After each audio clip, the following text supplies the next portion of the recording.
السلام علیکم دلاور صاحب. وعلیکم السلام قبلہ، کیسے ہیں آپ؟ اللہ تعالیٰ کا احسان ہے. تھینک یو سر. آپ خیریت سے ہیں؟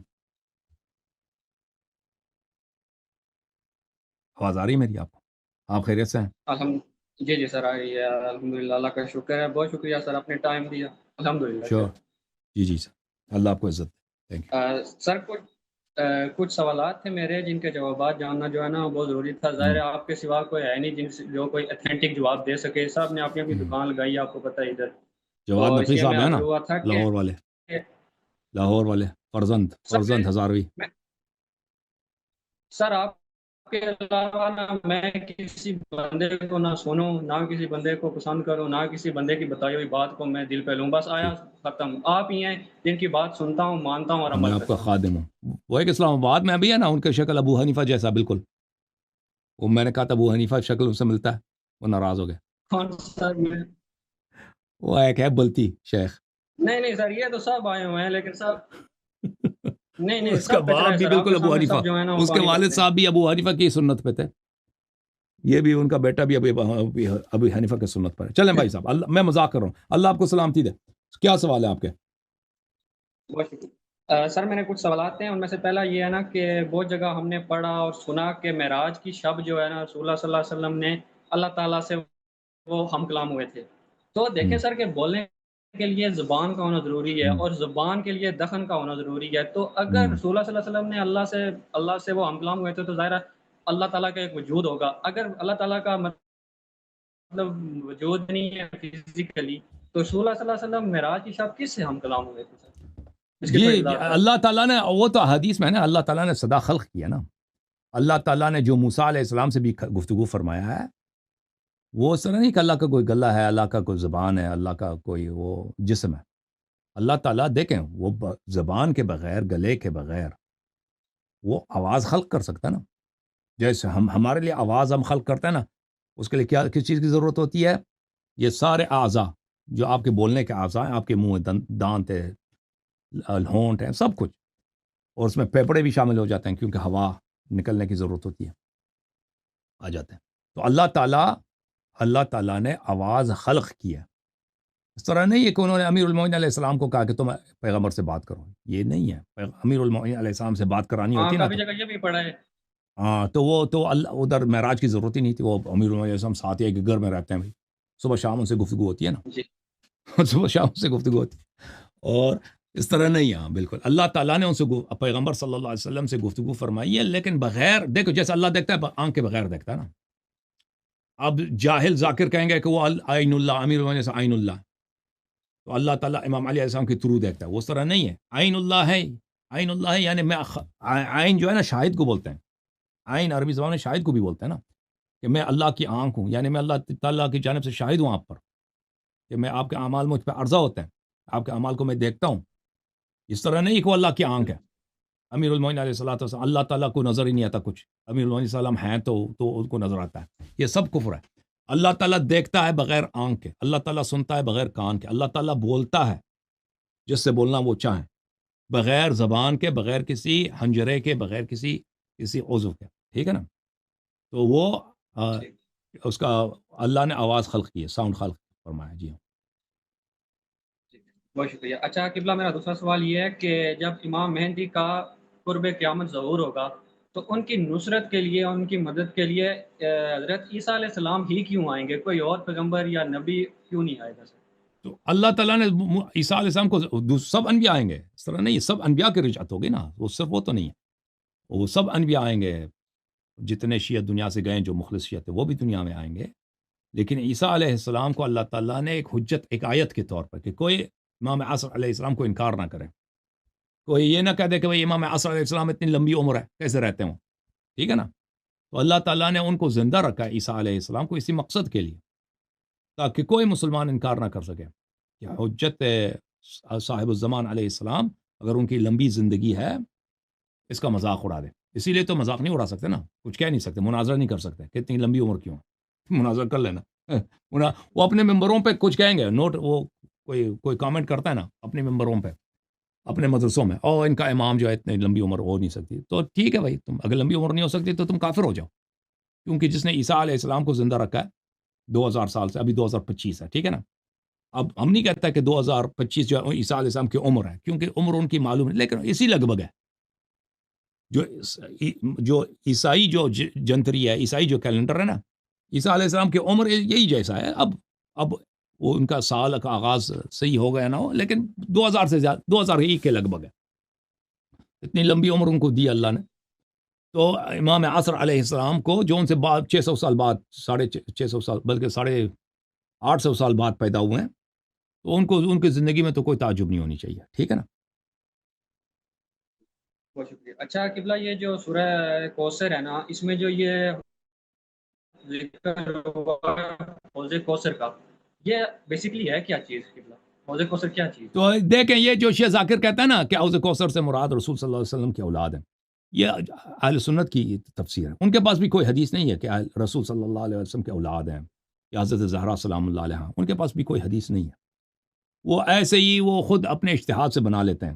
کوثر سے مراد کثیر ہے، کوثر سے مراد کوثر کیونکہ کثرہ سے زیادہ، کثرہ یعنی کثرت، زیادہ، اس سے مشتق ہے. تو کوثر سے مراد یہی ہوگا کہ زیادہ. اللہ نے رسول صلی اللہ علیہ وسلم کو زیادہ علم دیا، زیادہ ثواب دیا، زیادہ سب کچھ دیا، زیادہ اولاد بھی دیا. تو وہ ان کی اجتہاد ہے. یہ ہمارے احادیث میں نہیں ہے. اہل بیت علیہ السلام نے اس آیت کی بہت تفسیر کی. ان سب میں یہی ہے کہ کوثر سے کیا مراد ہے؟ قیامت میں جو حوض ہے، قیامت میں جو حوض ہے، وہ حوض ہے، ایک ایسا حوض ہے، ایک ایسا چشمہ ہے جو بہت ہی وسیع ہے، اور وہ ایک جنت ہے، ایک بہت ہی عظیم شان، جو ہمارے عقل سے باہر ہے. وہ اللہ کے عرش سے بہتا ہے، اللہ کے عرش سے بہتا ہے، اور جنت سے ہو کر محشر میں آ جاتا ہے. محشر میں ہر جگہ کیا ہے؟ خشکی ہے، پیاس ہے، شدت سے گرمی ہے، اور سب لوگ زبانیں ان کی منہ سے نکلا ہوا ہے تشنگی کی وجہ سے، پیاس کی وجہ سے. لیکن کوثر جو ہے ایک شاداب سرزمین ہے، ایک علاقہ ہے. اس طرح نہیں کہ چھوٹا سا جگہ، بہت ایک سرسبز علاقہ، شاداب علاقہ. وہاں پر ہر قسم کی اللہ کی جانب سے نعمت ہے. وہاں سے اللہ کی جانب سے ہر قسم کے پھل موجود ہیں. یعنی جنت سے جانے سے پہلے جو مومن ہے، وہ جنت جیسا اس کا استقبال ہوگا وہاں پر. وہاں پہ رسول اللہ صلی اللہ علیہ وسلم، اہل بیت طاہرین علیہم السلام، ائمہ علیہم السلام، انبیاء، اخیار سب ادھر ہیں، اور ان کی وہاں پہ ہزاروں سال پہ زیرائی ہوتی ہے. بہترین نعمات میں رہتے ہیں جب تک ان کو یہ جنت جانا چاہیں، مومنین جنت جانا چاہیں. اور وہ بھی کس کے ساتھ؟ امیر المؤمنین علیہ الصلوۃ والسلام کے ساتھ. ان کو جنڈے کے تلے ان کو جنت میں داخل کیا جائے گا. تو وہاں پر ایسے نعمتیں ہیں جو ہم اس کا تصور نہیں کر سکتے، ٹھیک ہے نا. یہ حوض کوثر ہے. حوض کوثر ایک نہر ہے، ایک بہتا ہوا دریا ہے جو عرش سے بہتا ہے. اب وہ دریا کیسا، اس کے کیا رنگ ہے، کتنے رنگ ہے، کتنی خوشبو ہے. وہاں پہ ہو سکتا ہے شراب بھی ہو اس دریا میں، اس میں وہ شہد بھی ہو، دودھ بھی ہو، پانی بھی ہو، مختلف. کبھی آپ اس میں ملتے نہیں ہیں. یہ تو سب وہاں پہ اللہ کے جلوے ہیں جو ہمارے عقول سے باہر. وہاں پہ خدام ہیں جو خدمت کرتے ہیں، کنیزیں ہیں، ہر قسم کی وہاں پہ جو ہے نعمت وہاں پہ موجود. جی سر. جزاک اللہ.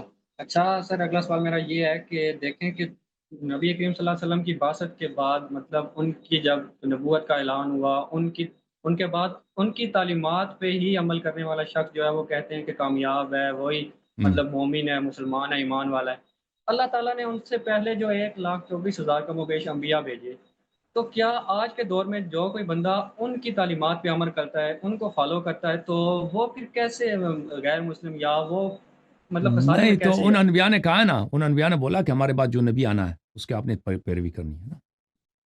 ان انبیاء نے بولا ہے، اب بولا ہے کہ آپ ہمارا جو پیغمبر آخر الزمان صلی اللہ علیہ وسلم تشریف لائیں گے، تو آپ نے ان پہ ایمان لانا ہے. ان کی اپنی امتوں سے انہوں نے عہد لیا ہے.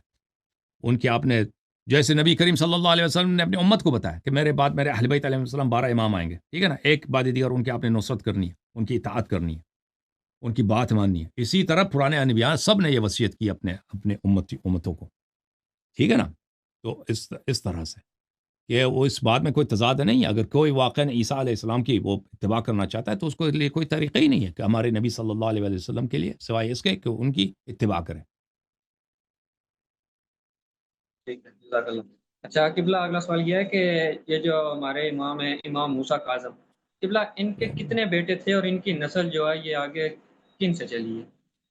ان کے میرے خیال میں کافی سارے بیٹے تھے امام کاظم علیہ السلام کے ساتھ، 8 بیٹے اس طرح تھے. نسل ان کے اولاد سے چلی ہے نا، نسل صرف ان کے بیٹوں سے چلی، بیٹیوں سے تو نسل نہیں چلتا نا. بیٹیوں نے جو بھی تھا ان کا اب دیکھیں کسی کتاب میں نہیں ہے کہ ان کی، کسی حدیث میں نہیں کہ ان کی بیٹیوں کی شادی، یہ جو عوام میں مشہور کر دی کہ ان کی بیٹیوں کی شادی نہیں ہوئی نا، یہ کوئی حدیث نہیں ہے، کوئی روایت نہیں ہے، سوائے ایک کے جو کس کتاب میں، کتاب تاریخ مدینہ قم ہے. وہ بھی اس طرح کسی حدیث، مجھے جو یاد پڑتا ہے حدیث کی صورت میں نہیں ہے، کسی حدیث کی صورت میں نہیں ہے. تو بہرحال ان کی بیٹیوں کی شادی ہوئی یا نہیں ہوئی یہ خود غیر ثابت شدہ چیز ہے. ہو سکتا ہے شادی ہوئی ہو، شادی اگر نہیں بھی ہوئی ہے تو وہ ہارون نے جب ان سے وہ پوچھا تھا کہ آپ کی بیٹیوں کی، اپنی بیٹیوں کی شادی کیوں نہیں کراتے، تو انہوں نے فرمایا تمہارے پاس مالی کمزوری ہے، مالی کمزوری کی وجہ سے شاید بیٹیوں کی شادی نہیں ہو رہی. تو ہارون نے کہا تھا ہم آپ کو پیسے دیں گے، بعد میں دیے بھی نہیں تھے. تو ان کی نسل ان کے بیٹوں کے ذریعے چلی ہے نا. ان کے کئی سارے بیٹے تھے، ان کے بیٹے جو تھے نا سب اکثر تقریباً بیٹے جو تھے امام رضا علیہ السلام کے دشمن اور امام جواد علیہ السلام کے دشمن تھے. وہ امام رضا علیہ السلام کے جو بھائی تھے، امام جواد علیہ السلام، امام محمد تقی علیہ السلام کے جو چچا تھے، اکثر امام رضا علیہ السلام کے بھی دشمن تھے، حضرت امام جواد علیہ السلام کے بھی یہ دشمن تھے. وہ اتنے اچھے لوگ نہیں تھے، وہ بہت سارے ان میں سے زیدی بنے تھے حسادت و دشمنی کی وجہ سے. اچھا یہ قبلہ بتا دیں کہ جو سورہ فجر میں یہ ہے نا کہ فجر کی قسم اور 10 راتوں کی قسم، یہ 10 راتیں کون سی ہیں اور یہ کیا وجہ بنی کہ اللہ تعالیٰ نے ان کی قسم اٹھائی؟ بڑی بات ہے، دیکھتے ہیں تفسیر میں کیا لکھا ہے. تفسیر برہان کھول دوں.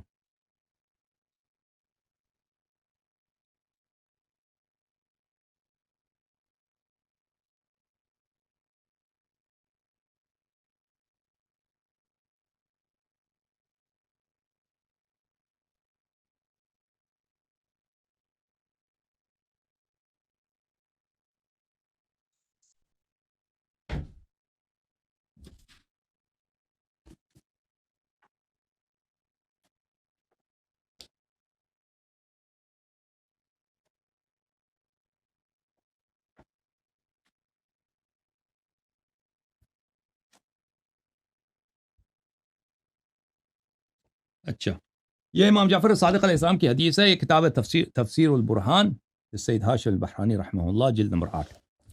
والفجر ولیال عشر والشفع والوتر.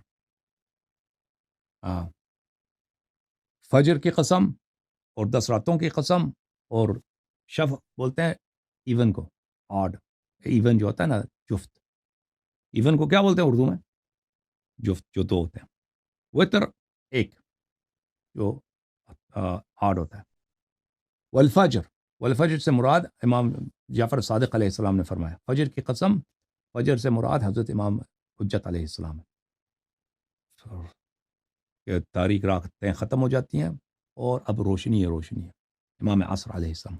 ولیال عشر 10 راتیں الائمہ علیہم السلام من الحسن الی الحسن، امام حسن مجتبی علیہ السلام سے لے کر امام حسن عسکری علیہ السلام تک، دوسرے امام سے لے کر 11ویں امام تک، یہ لیال عشر 10 راتیں. والشفع، شفع سے مراد 2، شفع کیا مراد ہے؟ 2 امیر المؤمنین و فاطمہ علیہم السلام. والوتر هو اللہ وحدہ لا شریک لہ.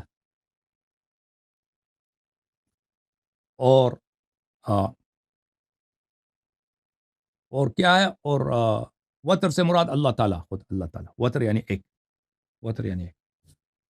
واللیل اذا یسر، رات کی قسم جب رات ختم ہوتی ہے اور صبح آ جاتی ہے. فرمایا اس سے مراد دولت و حبتر ہے. حبتر سے مراد کون ہے؟ حبتر سے مراد غاصب فدق. غاصب فدق کی حکومت ہے جو قیام امام عصر علیہ السلام تک جاری رہے گا. ان کی حکومت ان کی ہوگی جب تک امام عصر علیہ السلام آتے ہیں. یہ خمینی کی حکومت بھی، خامنی کی، یہ بھی حبتر کی حکومت ہے، کیونکہ ان کی حکومت مستقل رہے گی جب تک امام زمان علیہ السلام تشریف نہیں لاتے. تو ان سے مراد کیا ہے؟ ان کی حکومت ہے. ٹھیک ہے نا. یہ حدیث ہے امام جعفر صادق علیہ السلام. جی سر. جی شکریہ. اچھا سر، اگلا سوال میرا یہ ہے کہ دیکھیں کہ اگر ہر برائی اور ہر اچھائی کو پیدا کرنے والا اللہ ہی تعالیٰ ہے، دیکھیں کوئی بھی انسان کوئی برائی کرتا ہے اس پہ اس کا زور نہیں ہوتا، مطلب برائی بھی اللہ کی طرف سے، مطلب شیطان مردود ہے جو، اچھائی بھی اللہ کی طرف سے ہے۔ ایک انسان سے اگر کوئی گناہ سرزد ہو جاتا ہے یا کوئی برائی وہ کرتا ہے تو اس کا کیا مطلب ہے کہ اللہ تعالیٰ اس تو برائی کی اللہ کی وجہ سے جانب اس سے کو کوئی جہنم برائی میں نہیں ہے. ڈال دے؟ شیعہ مذہب کا عقیدہ یہ ہے کہ اللہ تعالیٰ کی جانب سے کوئی برائی نہیں ہے. ٹھیک ہے نا. جو چیزیں ہمیں بری لگتی ہیں جو اللہ کا فعل ہے، مثلا زلزلہ آ جاتا ہے، سیلاب آ جاتا ہے، تو یہ ان میں بڑا حکمت ہے. یہ بظاہر ہمیں بری لگتی ہیں، حقیقت میں یہ خیر ہوتی ہیں. ٹھیک ہے نا. یا مثلا اللہ کی جانب سے موت آتا ہے، ٹھیک ہے نا، یہ اللہ کی جانب سے کوئی بچہ مرتا ہے، جو بھی اللہ کا فعل ہوتا ہے گرچہ بظاہر وہ ہمیں مکروہ لگتا ہے. عسیٰ ان تحبوا شیئا وہو شر لکم عسیٰ ان تکرہوا شیئا وہو خیر لکم. ہمیں بہت ساری چیزیں دنیا میں بری لگتی ہیں جو اللہ کا فعل ہے. مثلا ہم بیمار ہیں، ہم فقیر ہیں، ہم نادار ہیں، کوئی اپاہج ہے، جو اللہ کا فعل ہے، یہ سب خیر ہے. یہ سب کے سب اللہ کی جانب سے جو فعل ہے یہ خیر ہے. ہمیں سمجھ نہیں آتی نا، ہمیں اچھا نہیں لگتا. ہم جو ہے بیمار ہیں، ہمیں کسی کو بیماری ہوگی، کسی کا بیٹا مر گیا، لیکن ہمارے عقل نہیں پہنچتی کہ یہ بیٹا اگر زندہ رہتا تو کتنے برے کام کرتا، یا ہماری حالت بری ہوتی ہے نا. کتنے دنیا میں کتنے لوگ ان کے اولاد ہیں، وہ تمنا کرتے ہیں اللہ کاش اللہ ان کو پیدا ہی نہیں کرتا، اللہ ان کو بچپن میں موت دیتا نا. ایسے لوگ بہت ہیں. ٹھیک ہے نا. تو یہ جو خیر اللہ کا فعل ہے، یہ سب خیر ہے. جو بظاہر ناگوار بھی ہے وہ خیر ہے. جو لوگوں کے جو افعال ہیں وہ اللہ کی جانب سے نہیں ہے. کوئی کسی کو قتل کرتا ہے، کوئی مارتا ہے، کوئی نماز نہیں پڑھتا نا، کوئی کسی کا حق چھین لیتا ہے، جو لوگ گناہ کرتے ہیں اللہ کی جانب سے نہیں، جو خود کر رہے ہوتے ہیں. اللہ تعالیٰ نے تو بولا ہے اچھے کام کرو، اللہ نے اختیار دیا نا. یہ برے کام اگر کر رہے ہیں ان کا اپنا فعل ہے، اللہ کا فعل نہیں ہے. یہ جماعت عمریہ کا عقیدہ ہے نا. ان کا عقیدہ ہے جی کہ جی، برے کام جو ہے اللہ کی جانب سے ہیں، جو بھی ہم گناہ کرتا ہے اللہ کرواتا ہے. جزاک اللہ. اچھا قبلہ، یہ حدیث غرانیق کیا ہے؟ اس کی کچھ وضاحت کر دیں اگر. حدیث غرانیق یہ ہے کہ یہ جماعت عمریہ کا عقیدہ ہے. قرآن کی آیت ہے کہ وما ارسلنا من رسول. میں آیت پڑھوں کیونکہ آیت میں بھول گیا. آیت اس طرح ہے،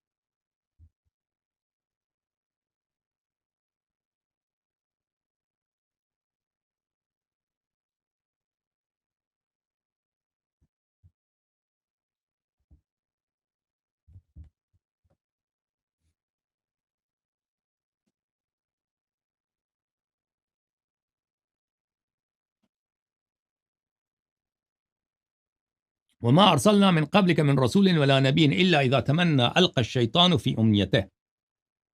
اللہ تعالیٰ کا فرمان ہے سورہ حج آیہ نمبر 52 میں کہ ہم نے جتنے نبی بھیجے ہیں، جتنے انبیاء بھیجے ہیں، جب وہ کوئی تمنا کرتے ہیں، ان کے کوئی خواہش ہوتی ہے، تو شیطان ان کے خواہش میں کوئی مداخلت کرتا ہے. شیطان ان کی خواہش میں مداخلت، یہ قرآن کے نص الفاظ ہیں. فَيَنْسَخَ اللَّهُ مَا يُلْقِي الشَّيْطَانُ. تو اللہ تعالیٰ نسخ کرتا ہے، باطل کر دیتا ہے جو شیطان ان کے خواہش میں مداخلت کر رہا ہوتا ہے. ثُمَّ يُحْكِمُ اللَّهُ آیاتہ. اور اللہ پھر اپنی آیتوں کو مضبوط کر لیتا ہے. واللہ علیم حکیم. اور اللہ بہت جاننے والا ہے اور اللہ بڑا حکمت والا ہے. بخاری وغیرہ جماعت عمریہ نے یہ روایت کی ہے. اس سے مراد یہ ہے کہ میں آپ کو بتاؤں اس سے مراد یہ کیا لیتے ہیں.